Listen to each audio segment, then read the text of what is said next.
전문직에 종사하면 부자가 될까?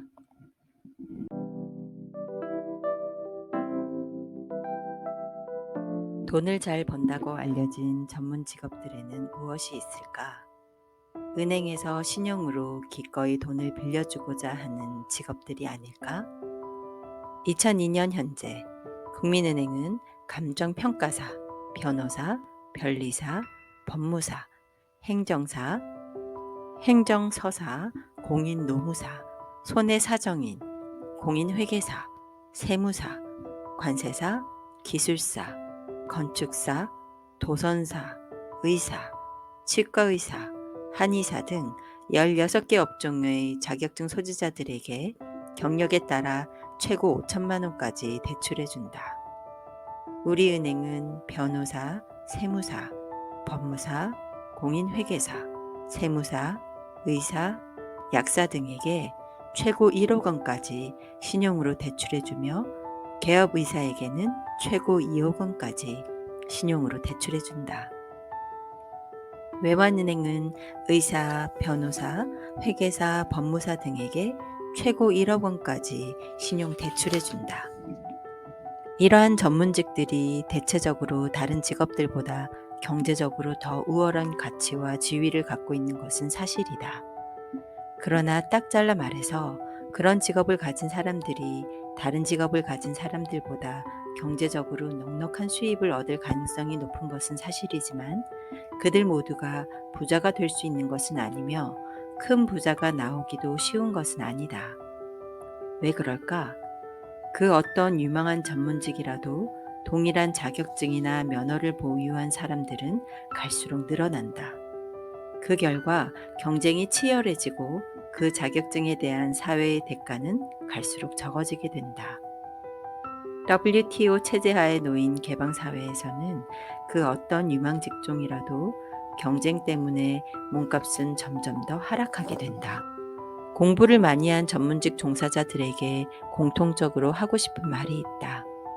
공부를 많이 하였으므로 돈을 많이 벌고 잘 살아야 한다는 생각은 절대로 갖지 말라. 이 세상에는 당신보다 가방끈이 더 긴 사람들이 부지기수이다. 게다가 당신이 갖고 있는 면허증이나 자격증을 똑같이 갖고 있는 사람들이 수없이 많다는 것을 분명하게 인식하고 있어야 한다. 당신의 경쟁자들은 비자격자들이 아니라 바로 당신과 똑같은 자격증이나 면허증을 가진 사람들이다.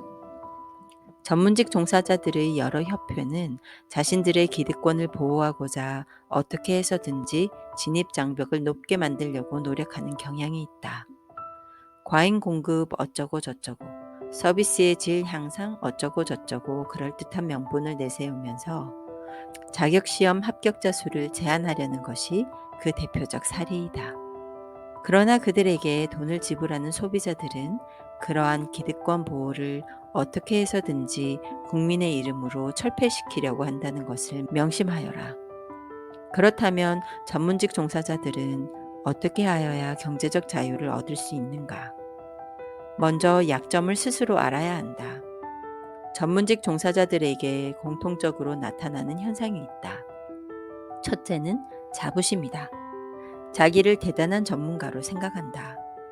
그러나 전문가라는 것은 특정 분야에 대해 일반인들보다 더 많이 안다는 것뿐이지 같은 직종의 다른 전문가들과는 비슷비슷한 수준이라는 뜻이다.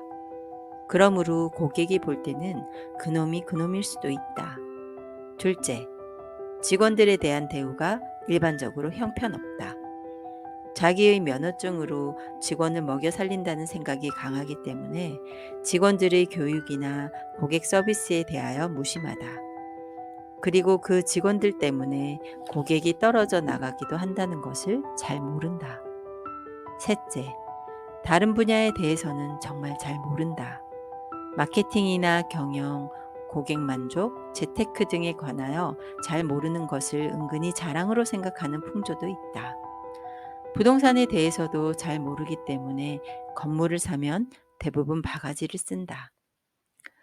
팔 때는 시세도 잘 모르면서 무조건 비싸게 내놓는다.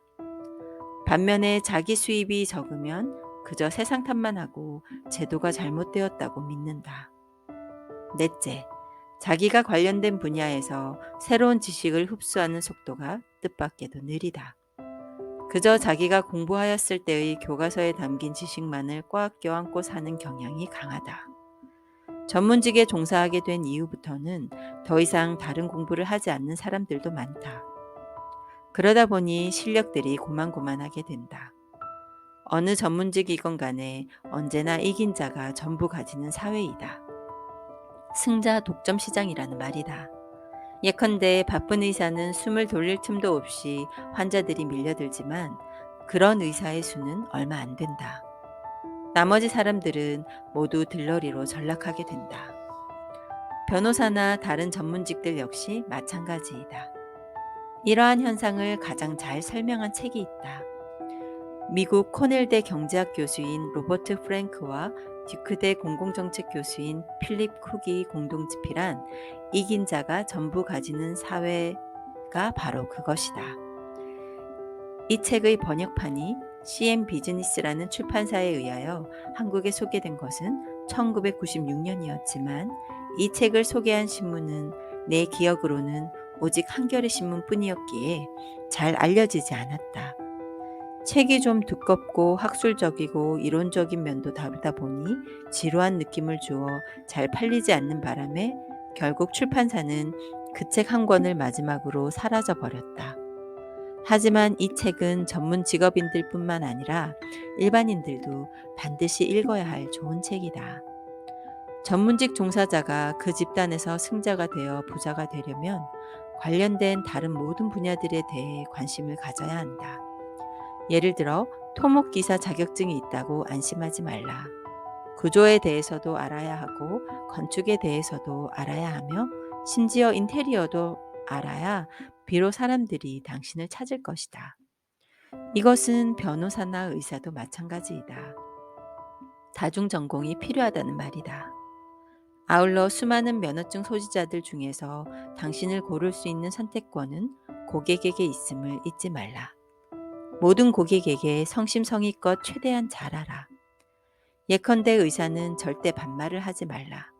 당신의 환자는 당신보다 열등하여 몸이 아프게 된 사람이 아니다. 당신이 돈을 받는 한 그는 당신보다 나이가 어려도 당신의 손님이다.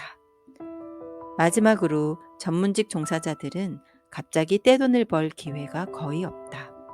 면허증 하나 믿고 섣불리 빚을 지지 말라는 말이다. 월 수입이 다른 봉급생활자보다 많다고 해도 그 수입은 언제나 경기에 민감하게 변동한다. 그러므로 재테크에 관심을 갖고 경제신문을 반드시 읽어라. 특히 부동산에 대하여 많이 배워두어라.